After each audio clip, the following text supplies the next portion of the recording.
Magandang gabi po. Narito na po ang magiging lagay ng panahon ngayong gabi at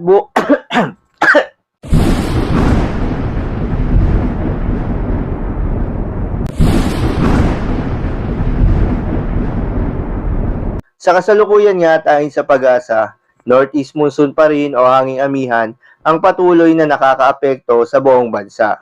Samantala, may low pressure area na binabantayan sa labas ng ating Philippine Area of Responsibility na nakakaapekto sa ilang bahagi ng Mindanao. Particular na sa may Davao Region at Soxargen. Kaya asahan ang maulap na kalangitan na may kalat-kalat na pagulan at pagkidlat pagkulog. Posible ang mga pagbaha o pagguho ng lupa dahil sa katamtaman hanggang sa kuminsan ay malakas na pagulan.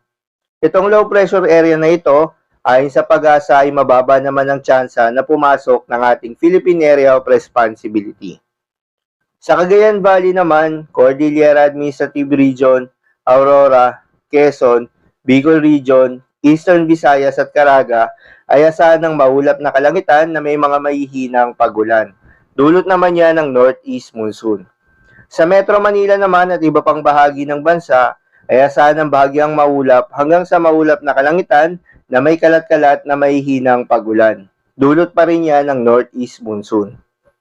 Para naman sa lagay ng panahon bukas ng Lunes, January 29, 2024 dito sa Luzon, inaasahan mostly sa eastern section ng ating bansa, itong northeast monsoon o hanging amihan magdadala ng mahihinang pag-ulan at maulap na panahon.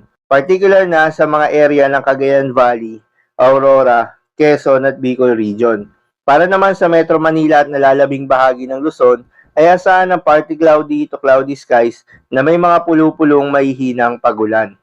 Para naman sa lagay ng panahon sa Visayas at Mindanao, asahan mostly sa may Caraga at sa may Davao Region, magdadala ng mga kalat-kalat ng pagulan, pagkidlat at pagkulog yung trough or extension nitong low pressure area na nasa labas ng ating Philippine Area of Responsibility. At itong epekto ng northeast monsoon o hanging amihan, patuloy na mararamdaman sa may silangang bahagi ng Visayas o sa may eastern Visayas. Kaya inaasahan ng cloudy skies na may mahihinang pagulan. Para naman sa nalalabing bahagi ng Visayas, asahan ng partly cloudy to cloudy skies na may mga tsansa ng mga mahihinang pagulan. At sa nalalabing bahagi naman ng Mindanao, ay asahan ng partly cloudy to cloudy skies pero may mga tsansa ng mga localized thunderstorms. Para naman sa lagay ng mga dagat baybayin, ayon sa pag-asa ay may nakataas na gale warning sa mga seaboards ng Southern Luzon,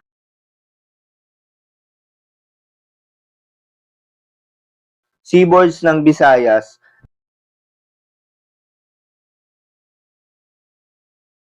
at seaboards ng Mindanao. Payo ng pag-asa, ibawal munang pumalaot ang ating mga kababayang mangisda at yung may mga maliliit na sasakyang pandagat sa mga nasabing seaboards dahil sa inaasahang maalon hanggang sa napakaalon na karagatan. So, yun lamang po para sa lagay ng panahon ngayong gabi ng linggo. Keep safe everyone.